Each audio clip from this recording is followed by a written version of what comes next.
And now, a passage from Americans in Eastern Asia, a critical study of the policy of the United States with reference to China, Japan, and Korea in the 19th century by Tyler Dennett. From Chapter 22, Seward's Far Eastern Policy. By 1861, by a process of negation and opportunism, as well as by foresight and design, the American government had acquired a fairly definite Far Eastern policy. This policy had grown out of certain precedents and decisions and was incorporated in two treaties, one with China and another with Japan. The foundation of this policy was most favored nation treatment, equivalent to what is now called the open door policy. Above this lay the decision, many times repeated, not to acquire any territorial possessions or protectorates in Asia or the Pacific Ocean. Deduced from the necessities of the most favored nation policy was the decision to sustain China and by inference to sustain Japan, thus placing the United States in opposition to any movement on the part of Western powers to injure the territorial integrity or the political sovereignty of Asiatic states.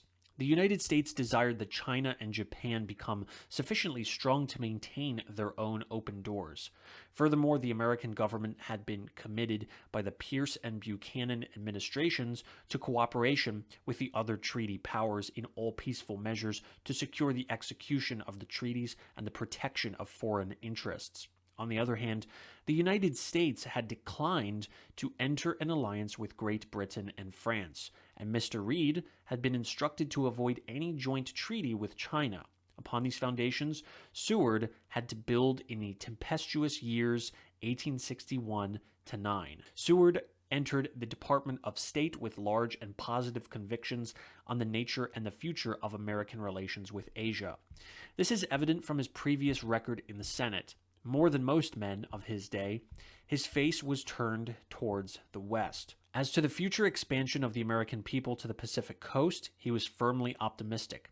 He was a hearty supporter of every movement to establish American foreign trade on a firmer basis. The nation, he said, must command the empire of the seas, which alone is real empire. This empire, it seemed to him, must include the Pacific as well as the Atlantic. Indeed, he foresaw the day when the Atlantic interests of the United States would relatively sink in importance, while the Pacific Ocean, its shores, its islands, and the vast regions beyond would become the chief theater of events in the world's great hereafter. This famous assertion, made in 1852 while the Japan expedition was in preparation, was no isolated flight of oratory. Seward had a very definite idea as to the function of the American people in the commerce of the Pacific Ocean. Foreign trade, he thought, was to replace military conquest and to become the vehicle for a commerce of ideas. The great American contribution to the world, it seemed to him, was political theory.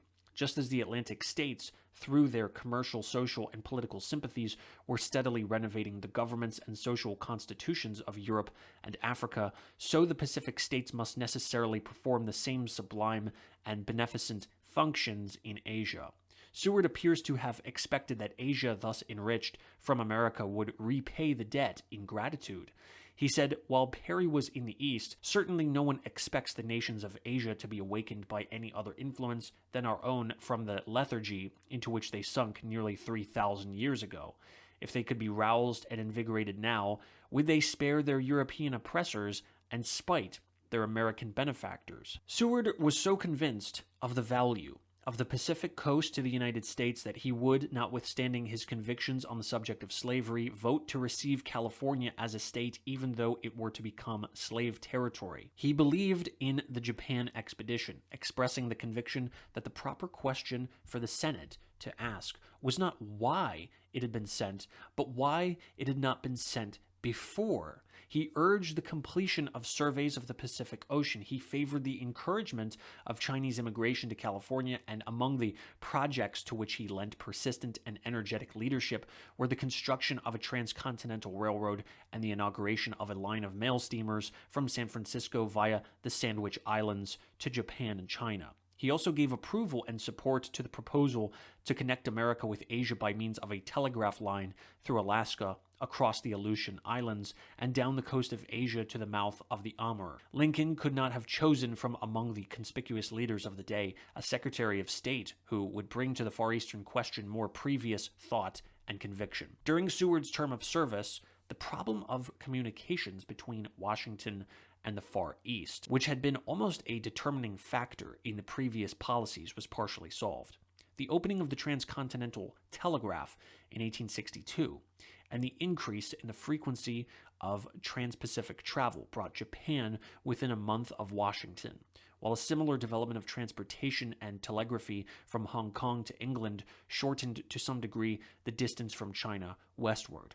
However, during the winter months, the Chinese capital was ice and snowbound, receiving its mail only by courier service from Shanghai.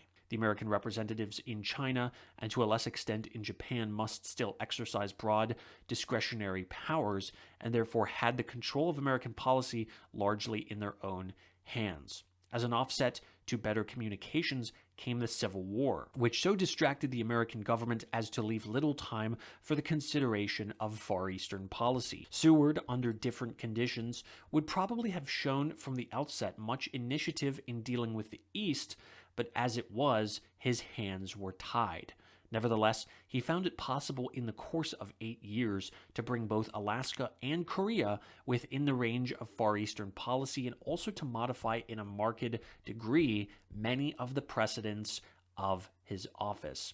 At the risk of some confusion, we have already examined the contributions of Burlingame and Harris. Let us now retraverse the ground and note the policies of Seward.